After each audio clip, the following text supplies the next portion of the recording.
Salam, hər vaxtınız xeyir olsun. Bu gün mən sizə Güvən nəşrlərinin 9-cu sinif buraxılış tipli sınaq 1 testlərinin izahını verəcəm. Baxaq 57-ci suala. Deyir ki, əbob 42-48 vurulsun əkob 42-48 tənliyini həll edin. Biz buradan x-i tapsaq, x olacaq əkob 42-48 bölünsün əbob 42-48. Yəni, eyni ədədlərin əkobunun əbobuna nisbəti bizə verir s-ni. Yəni, bu ədədlərin ortaq olmayan sadə vuruqlarının hasili. İndi biz 42 ilə 48-i sadə vuruqlara ayıraq, ortaq olmayan sadə vuruqların hasilini tapaq. 2-yə bölürük 21, 3-ə bölürük 7, 7-ni 7-yə bölürük 1. 48-i 2-yə bölürük 24, 2-yə bölürük 12, 2-yə bölürük 6, 2-yə bölürük 3, 3-ü də 3-ə bölürük 1. Ortaq sadə vuruqlar 2-dir, bir də 3-dür. Ortaq olmayan sadə vuruqlar olacaq. 2 vur 2 vur 2, bir də 7. Yəni 7 vurulsun 8 olacaq 56. Doğru cavab A variantı. 58-də deyir ki, diaqramda verilmiş B çoxluğunun elementlərindən neçəsi A çoxluğuna daxil deyil. Baxın, burada bütöv B çoxluğu bu çoxluqdur. Buradan deyir, neçəsi A çoxluğuna daxil deyil. A çoxluğuna daxil olmayan hissə baxın buradır. Yəni ancaq B çoxluğuna daxil olsun. Burada da 2 dənə element var. Yəni 8 ilə 9-dur. Doğru cavab B variantıdır. 59-da deyir ki, 30-da 13 kəsrini sonsuz dövrü onluq kəsr şəklində göstərin. Yəni biz burada 13-ü bölməliyik 30-a. 13-ün içərisində 30 0 dəfə yerləşir. Vergül yazıb 0 düşür. Olur 130. 130-da 34 dəfə. 120 çıxırıq 10. 0-ı düşürük %33 dəfə. 90 çıxırıq 10. 0-ın birini düşürük %30 yenə 3 dəfə. 90 çıxırıq 10, yenə %33 dəfə. Yəni biz bu bölməni davam etdirsək, görək ki, bu sonsuz dövrü onluq kəsirdir. Yəni bunun dövrü 3-dür. Təkrarlanan rəqəm və ya rəqəmlər qrupu varsa, deməli bu sonsuz dövrü onluq kəsirdir.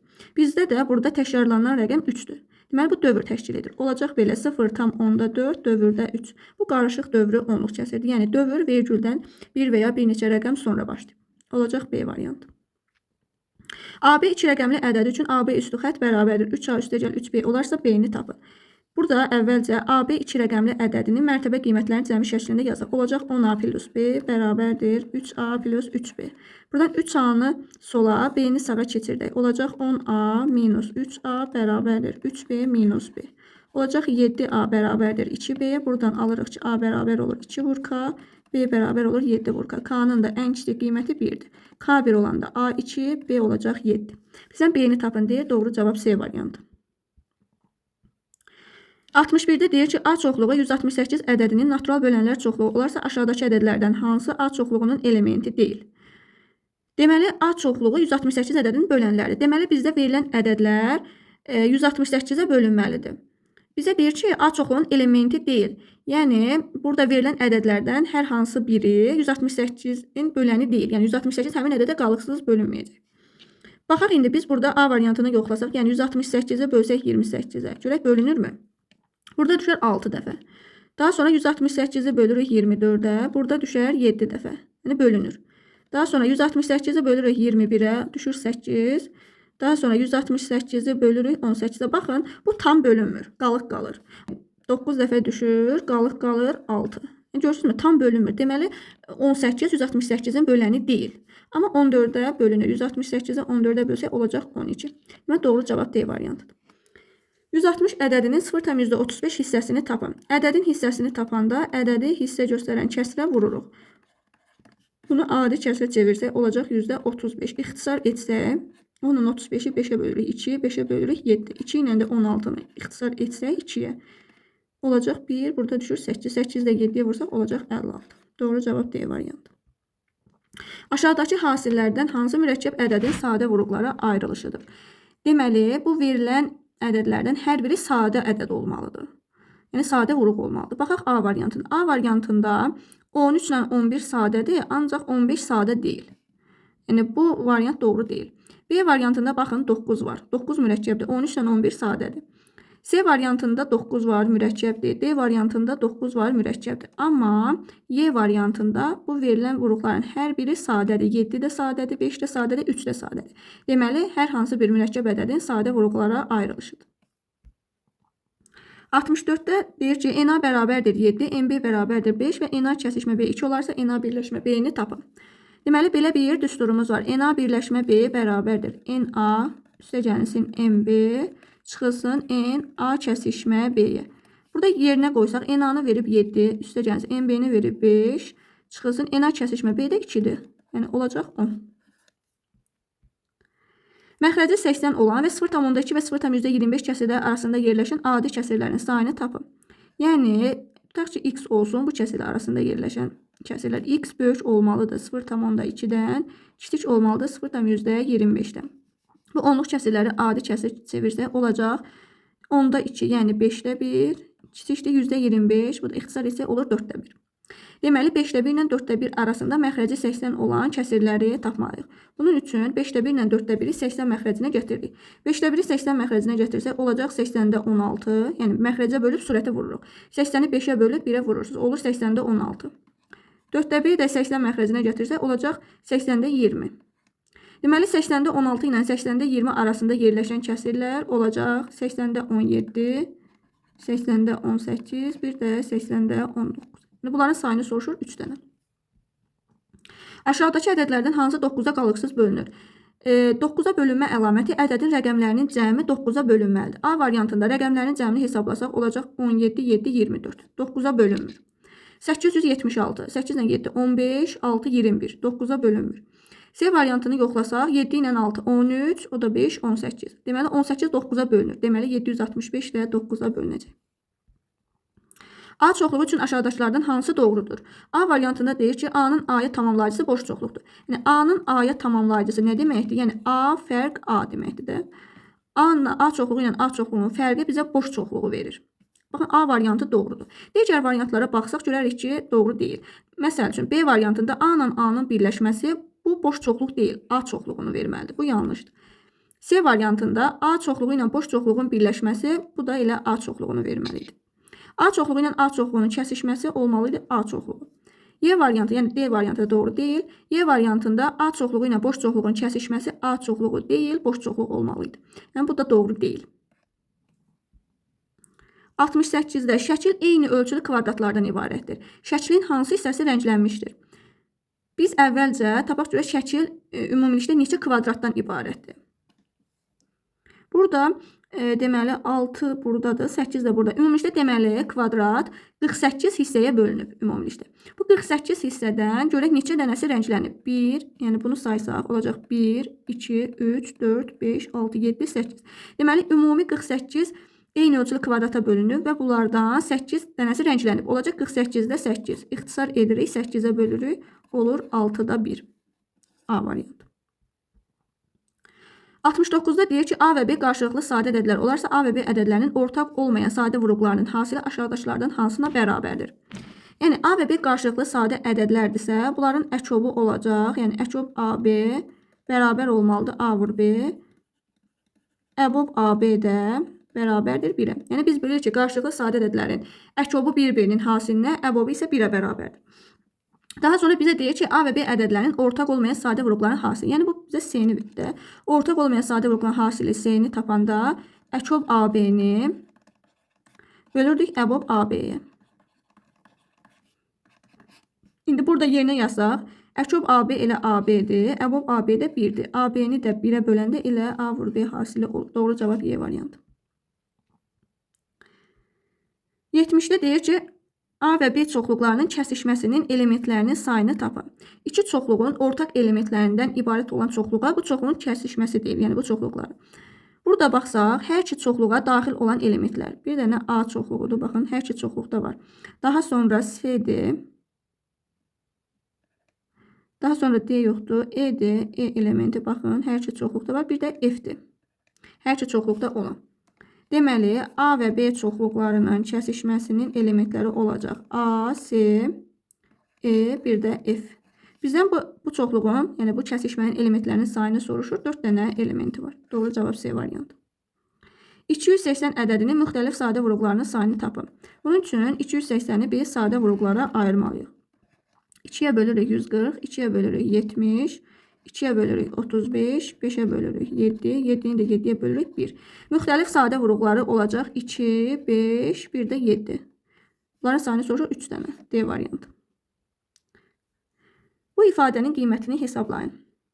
Əvvəlcə məxrəci tapaq. Yəni 2 bölünsün. 1-dən 2-də 1 çıxırıq. Bu bizə verir 2-də 1. Yəni 1-in yerinə yazırıq 2-də 2. 2-də 2-dən 2-də 1 çıxsaq olacaq 2-də 1.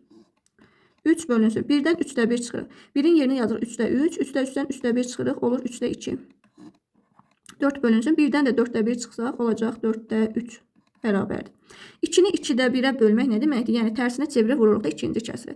2 bölünsün 2-də 1. 2 vurulsun 2 deməkdir. Bu olur 4. 3 bölünsün 3'də 2, yəni 3 vurulsun 2'də 3 deməkdir. Vurulsun 4 bölünsün 4'də 3, 4 vurulsun 3'də 4 deməkdir. Buradan ixtisar edirik 3 ilə 3'ü. Daha sonra 2 ilə bu 4'ü ixtisar etsək olacaq 2. Məxrəc 1 olur, surət də olur 4 vur, 3 vur, 2 vur, 4. Bunu da hesablasaq olacaq 96. Yəni doğru cavab 96. 73'də deyir ki, A bölünsün B bərabərdir C qalıq 5, C bölünsün 3 bərabərdir 2 qalıq 1 olarsa A'nın ala biləcəyi ən kiçik qiyməti tapın. Bu ikinci bərabərlikdə C'ni tapsam, yəni bölünəni tapanda qisməti bölənə vurub, üzərinə qalığı gəlirik. Olacaq 7. Daha sonra gətirib bu birincidə yerinə yazsaq, olacaq A bölünsün B bərabərdir 7 qalıq 5. Buradan A'nı tapsaq, olacaq 7B plus 5. Bizə deyir ki, A'nın ala biləcəyi ən kiçik qiyməti tapın. Burada yəni çox vaxt B'yə ən kiçik qiymət verirlər. Yəni B'yə 1 verib A'nı götürürlər 12. Xeyr. Burada yəni əsas məsələ odur ki, biz bilməliyik ki, qalıq böləndən hökmən kiçik olmalıdır. Yəni baxın, burada qalıq 5'dir. Dedik ki, qalıq böləndən kiçik olmalı. Yəni qalıq 5'dirsə B, yəni burada bölən hökmən 5'dən böyük olmalı. Yəni bunu burada qeyd edirik. B böyük olmalıdır 5'dən. Kiçik ola bilməz. İndi bizim A'nın ən kiçik qiymətini soruşur. A'nın ən kiçik qiymət alması üçün B də ən kiçik qiymət almalıdır. B'nin ən kiçik qiyməti elə 6'dır. Gətirib burada yerinə yazsaq, olacaq 7 vur 6 plus 5, olacaq 47. Doğru cavab 47. 74'də deyir ki, Elvin yolun 0,7 hissəsini maşınla, qalan 1,5 kilometrlik yolu isə piyada getdi. Elvinin getdiyi yol neçə kilometrdir? Tutaq ki, baxın, Elvinin getdiyi yol olsun X. Yəni buradan bura qədər X kilometrdir. Yolun 0,7 hissəsini gedib. Təsəvvürünü tutaq ki, bu qədər gedib. 0,7 X. Qalan deyir yol. Qalan yol 1,5 kilometrdir. Yəni burada 1,5 kilometr. İndi baxın, 0,7 hissəsini gedibsə, bura qalır 0,3 hissəsi. Yəni 0,3x. Deməli, buradan alırıq ki, 0,3x bərabərdir elə qalan yol 1,5'e. Buradan x'i tapsaq, 1,5'i bölürük 0,3'e. Vergülləri atırıq, yəni 15 böl 3 olacaq 5. Deməli, biz x'i tapdıq 5, biz elə Elvinin getdiyi bütün yolu tapmış olduq. Doğru cavab 5'dir. 52 və 65 ədədlərinin ən kiçik ortaq bölünənini tapın. Yəni, əkyob 52, 65'i soruşur bizdən. Bunu sadə vuruqlara ayırıb da tapa bilərsiniz. İndi mən burada daha asan olsun deyə hər ikisini baxın belə yazacağım. Əkyob 52'ni yazacağım 13 vur 4, 65'i yazacağım 13 vur 5 kimi. Buradan 13'ü əkyobun xaricinə çıxardacağım. Olacaq əkyob 4, 5. Baxın 4 ilə 5 qarşılıqlı sadə ədədlərdir. Əkyob olacaq bir-birinin hasili. Yəni 4 vur 5 20 olacaq. Buradan 13'ü vururuq 20'yə. Olacaq 260. Doğru cavab elə 260 olur. 76'da deyir ki, AB'nin ad çoxluğudur. NA4, MB fərq A3 olarsa MB'ni tapın. AB'nin ad çoxluğudur. Baxın, belə bir çoxluq çəkək, bütöv bir. Bu olsun B çoxluğu. AB'nin ad çoxluğudursa, yəni bunu özündə saxlayır. Yəni bu da olsun bir A çoxluğu. NA-nı verib 4. NA 4'dür. Deməli, bu 4 həm A-nın elementlərinin sayıdır, həm də B-yə daxildir o 4 dənə element. Deyir, B fərq A 3'dür. Yəni, ancaq B-yə daxildir. B-də olsun, A-da olmasın. O elementlərin sayı 3'dür. Onu da baxın, bu hissəyə yazırıq. Ümumilikdə sizə MB-ni soruşur. Yəni, MB bütün bu çoxluqdur. Artıq bu çoxluğun elementlərin sayı olacaq 4/3 bərabərdir 7. Doğru cavab 7'dir. 77'də deyir ki, bu ifadənin qiymətini hesablayın. Baxın, burada hər ikisində 13,5 vuruq var. Yəni, hər iki hasildə. Mən buradan vuruğu çıxardacağım mötərizə xaricinə. Olacaq belə 9,7 çıxılsın 5,7. 13,5 vurulsun. 9,7'dən 5,7'ni çıxırıq, olur 4. 13,5'i də 4'ə vursaq, olacaq 54. 78-də deyir ki, cədvəldə verilmiş kəsirlərin hasilini tapın. Birincidə deyir, tam hissə 0-dır, dövrə qədərki rəqəmlər 2-dir, dövr edən rəqəmlər 6-dır. Yəni, bu belə olacaq. 0,2, dövrdə 6. Bunu adi kəsrə çevirsək, tam hissə 0-dır. Məxrəcdə dövrdəki rəqəmlərin sayı qədər əvvəlcə 9 yazırıq, daha sonra vergüldən dövrə qədərki rəqəmlərin sayı qədər də 0 yazırıq. Olur 90. Surətdə vergüldən sonraki bütöv ədəddən, yəni 26-dan çıxırıq, vergüldən dövrə qədərki ədəd, yəni 2-ni. Olur 90-da 24. Bunu da ixtisar etsək, 6-ya bölürük. Bura düşür 4, bura düşür 15. Olur 15-də 4. Digərinə baxaq. Tam hissə 1-dir, yəni 1 vergül. Dövrə qədərki rəqəmlər yoxdur. Dövr edən rəqəmlər də 21-dir, yəni olur 1 tam dövrdə 21. Bunu da adi kəsrə çevirsək, bu saf dövrü onluq kəsirdir. Tam hissə olduğu kimi qalır. Kəsir hissənin məxrəcində dövrdəki rəqəmlərin sayı qədər 9. Yəni olacaq 99. Surətdə isə dövr edən rəqəmlər qrupu yazılır. Bunu da ixtisar etsək, 3-ə bölürük 33, 3-ə bölürük 7. Olur 1 tam 33-də 7. Bunu da düzgün olmayan kəsrə çevirsək, olar 33-də 40. Yəni, məxrəc olduğu kimi qalır. Məxrəci tama vurub, üzərinə surəti gəlib, surətdə yazırıq. İndi bunların hasilini soruşur. Yəni, 15-də 4 vurulsun, 33-də 40. 5-ə ixtisar etsək, bura düşür 3, bura düşür 8. Olacaq 99-da 32. Bunu da belə deyim. Yəni, dövrü onluq kəsrə çevirsək, belə olacaq. 0 tam dövrdə 32. Bu şəkildə. 79-da deyir ki, 18-ə böldükdə natamam qismətdə 15 və qalıqda 3 alınan A ədədinin natural bölənləri sayını tapın. Yəni, A ədədini 18-ə böləndə natamam qismətdə 15, qalıqda 3 alınır. Biz buradan A-nı tapsaq, A bərabər olacaq. 18 vur 15, üstə gəlsin 3. Olacaq 273. İndi bunun natural bölənlərin sayını tapaq. Bunun üçün sadə vuruqlara ayırırıq. 273-ü 3-ə bölürük 91, 7-yə bölürük 13, 13-ü də 13-ə bölürük 1. İndi bunu qüvvət üslərinin hasili şəklində yazırıq. Olacaq 3 üstü 1, 7 üstü 1, 13 üstü 1. Natural bölənlərin sayını tapanda hər qüvvət üstünün üzərinə 1 gəlib hasilini tapırıq. Olacaq 1 üstə gəl 1, vurulsun 1 üstə gəl 1, vurulsun 1 üstə gəl 1. Olacaq 8. 80-də deyir ki, 3n plus 2 və 2n plus 7 ifadələrinin qiymətləri ardıcıl natural ədədlər olarsa, n-in ala biləcəyi qiymətlərin cəmini tapın. Bunlar ardıcıl ədədlər olduğuna görə, yəni bir vahid fərqlənirlər. Yəni, bunların fərqi 1 olmalıdır. İndi burada 2 hal ola bilər. Birinci hala baxaq. Tutaq ki, ən böyük 3n plus 2-dir, ən kiçik də 2n plus 7-dir. Bunun üçün bunların fərqi 1 olmalı. Yəni, ardıcıl olduğuna görə bunların fərqi 1 olacaq. 3n plus 2 minus mörtəzədə yazaq 2n plus 7 bərabər olmalıdır 1-ə. Bunu həll edək. 3n plus 2 minus 2n minus 7 bərabərdir 1-ə. Buradan n minus 5 bərabər olur 1-ə. N də bərabər olur 6-ya. İkinci halda, indi götürək. Tutaq ki, 2n plus 7 böyükdür. 3n plus 2 kiçikdir. Onda belə olacaq. 2n plus 7 çıxılsın. 3n plus 2 bərabərdir 1-ə. 2n plus 7 minus 3n minus 2 bərabərdir 1-ə. Buradan alırıq ki, mənfi n plus 5 bərabərdir 1-ə. Buradan n də bərabərdir 4-ə. Deməli, birinci halda n-i tapdıq 6, ikinci halda da n-i tapdıq 4. Deyir, n-in ala biləcəyi qiymətlərin cəmi olacaq 6 plus 4 bərabərdir 10. Doğru cavab 10-dur. 81-də deyir ki, 96 elementli A çoxluğunun elementlərinin 0,375 hissəsi B çoxluğuna daxildir. B çoxluğunun elementlərinin üstə 2-si isə A çoxluğuna daxil deyil. Bu iki çoxluqda yalnız bir çoxluğa daxil olan elementlərin ümumi sayını tapın. Deməli, A çoxluğunun elementlərinin sayı 96-dır. Yazırıq n-a bərabərdir 96. Deyir, bu 96 elementin 0,375 hissəsi B çoxluğuna daxildir. Yəni, n A kəsişmə B bərabərdir 96-nın 1375 hissəsi. Yəni, vururuq 1375-ə. İxtisar etsək, 125-ə bölürük. Bura düşür 3, bura düşür 8. 8 ilə 96-nı ixtisar etsək, elə 8-ə. Bura düşür 12. 12-ni 3-ə vururuq 36. Deməli, A və B çoxluqlarının kəsişməsinin elementlərinin sayı da oldu 36. Daha sonra bizə deyir ki, B çoxluğunun elementlərinin 3də 2-si A çoxluğuna daxil deyil. 3də 2-si A çoxluğuna daxil deyilsə, deməli 3də 1-i daxildir. 3də 1-i daxildir, yəni bu daxil olan elementlərin sayı da 36-dır. Deməli, biz MB çoxluğunun, yəni B çoxluğunun elementlərinin sayını tapsaq, 3də 1 hissəsi 36 olan ədədi tapmalıyıq. Yəni, 3də 1 hissəsi 36 olan ədəd 36 bölünsün 3də 1-dir. Bu da olacaq 36 vur 3, yəni 108-ə. Baxaq. A çoxluğu olsun. Bu da olsun B çoxluğu. NA-nın 96 element var. Yəni A-nın elementləri sayı 96-dır.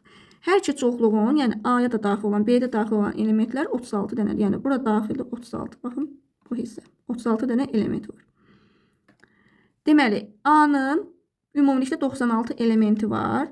Bu 96 elementdən 36-sı B-yə də daxildir. Deməli, 60 dənəsi, baxın 60 dənəsi ancaq A-ya daxil olacaq. B çoxluğunda 108 dənə element var. 36-sı yəni A-ya da daxildir. Onda ancaq B-yə daxil olan element olacaq 72 dənə. Yəni 108-dən 36-nı çıxırıq, olur 72. Deməli, bizdən soruşur ki, bu iki çoxluqda yalnız bir çoxluğa daxil olan elementlərin ümumi sayı, yalnız A-ya daxil olan elementlərin sayı 60-dır, yalnız B-yə daxil olan elementlərin sayı 72-dir. Bunların cəmini soruşur. Yəni sayı deyəni ümumi olacaq 132.